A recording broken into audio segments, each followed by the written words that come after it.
안녕하세요. 이롭고 이익이 되는 부동산을 소개해드리는 이가로 채널입니다. 소개할 물건의 위치는 서산에 위치한 넓은 대로변 근처에 자리 잡고 있는 단독주택 경매 물건 소개해드리겠습니다. 현장을 방문하지 않으면 발견하지 못하는 문제점도 있고 내용이 조금 복잡한 부분도 있습니다.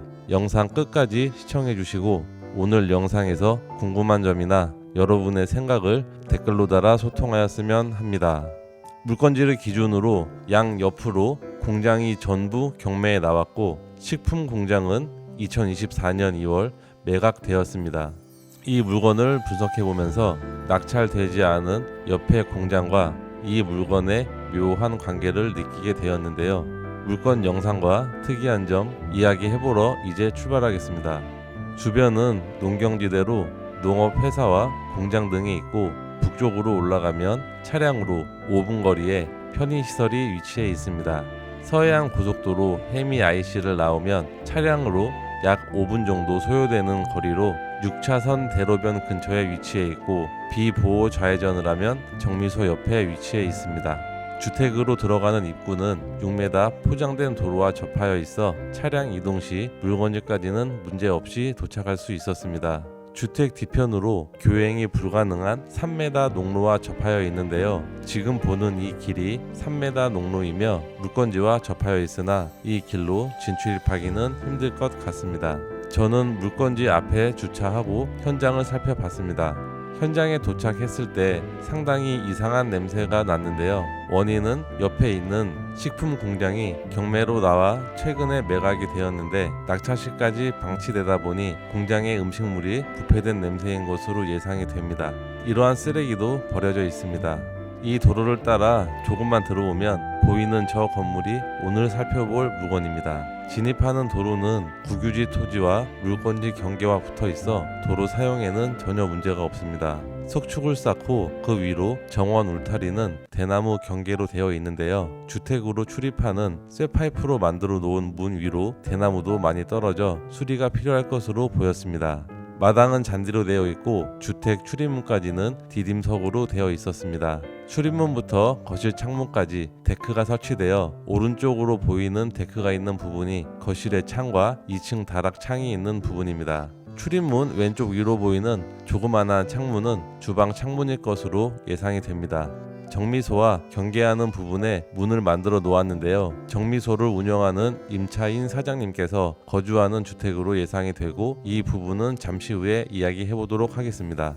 마당에는 정리되지 않은 쓰레기와 장독대가 방치되어 있고 앞에 보이는 문이 열려있는 건물이 제시회 건물인 다용도실입니다. 건물 뒷부분으로 가면 3m 농로와 접하여 있고 제시회 건물 옆에 LPG 가스통이 설치되어 있습니다. 토지의 면적은 300평 정도 되고 표시된 토지는 신상리에 속해 있고 이 토지는 용암리에 속해 있는 두 개의 리에 걸쳐 있는 토지입니다. 토지는 네모 반듯하여 모양은 좋습니다.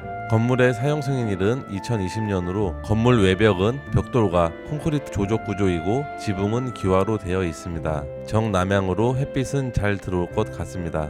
주택의 면적은 1층 30평, 2층 다락은 16평으로 감정평가서에 도면은 기록되어 있지 않습니다.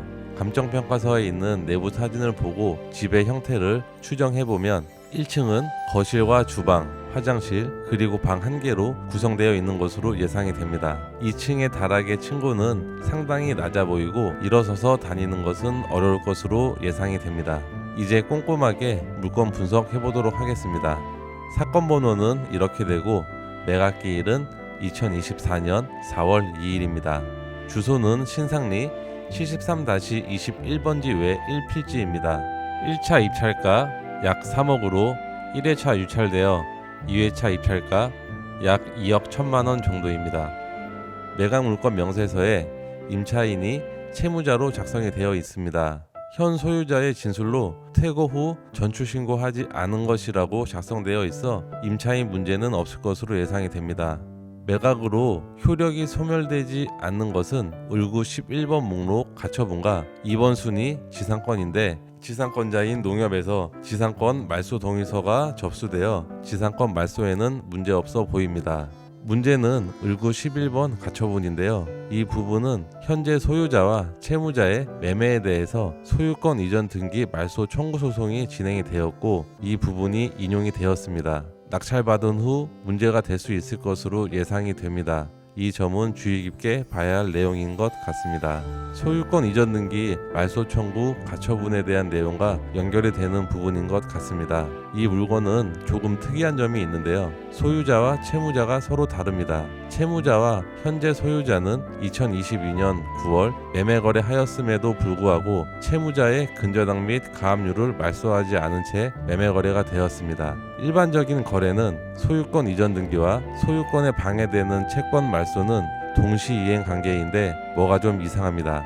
제가 서두에 단독주택 옆에 있는 정미소도 경매에 나왔다고 이야기 드렸습니다. 이 부분과 연관이 있는 것 같습니다. 공장의 물건 정보를 보면 대항력 없는 임차인이 단독주택 물건의 소유자로 2022년 10월 21일 사업자 등록을 하여 공장을 운영하고 있습니다. 공장의 채무자가 단독주택 물건의 채무자와 동일합니다.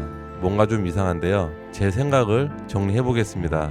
현재 소유자 구씨는 2022년 9월 본 건물의 선순위 채권 말소 없이 채무자 조씨의 단독주택을 매수하고 조씨의 공장을 구씨가 2022년 10월 사업자 등록을 하여 임차에 사용하고 있습니다. 보증금 9천에 월세 150만 원에 말이죠. 월세 대비 보증금이 상당히 비싼 것 같습니다. 2022년 1월 로드뷰를 보면 이때도 정미소로 사용하고 있고 임차한 날짜는 2022년 10월로 정미소로 영업하고 있던 공장을 이어받아 사용하는 것으로 계약을 하였을 것입니다. 구씨와 조씨가 평소에 알던 사이로 이런 결과를 예상하고 계약을 했을 수도 있을 것 같습니다. 결국 구씨는 조씨의 물상 보증인으로 매입한 단독주택은 날리게 된 셈이고 임차한 공장에 보증금 9천만 원 또한 보호받지 못할 처지에 있을 것 같습니다. 지금까지 이야기한 내용은 제 개인적인 생각입니다. 옆에 있는 공장 정미소는 제가 현장 방문했을 때 영업하고 있었고 꽤 영업이 잘 돼 보였습니다. 돌아와서 권리 분석해보니 이런 내용이 있을 거라고는 생각을 하지 못했는데요. 이렇게 경매 물건을 분석하다 보면 채무자와 소유자가 가끔 다른 경우가 있는데 소유자는 보호받지 못하는 처지에 놓이게 됩니다. 이게 바로 보증을 잘못 썼다는 표현이 맞는 것 같습니다. 본 물건에 대한 소유권 이전 등기 말소 청구 가처분에 대한 내용으로 이야기를 많이 드렸는데요. 이 부분은 정말 꼭 짚어봐야 할 내용입니다. 저도 이 물건의 결과가 어떻게 될지 상당히 궁금한데요. 결과가 나오면 공유하도록 하겠습니다. 마지막으로 지금까지 영상을 봤다면 구독과 좋아요, 알림 설정까지 부탁드립니다. 오늘 영상은 여기서 마치도록 하겠습니다. 감사합니다.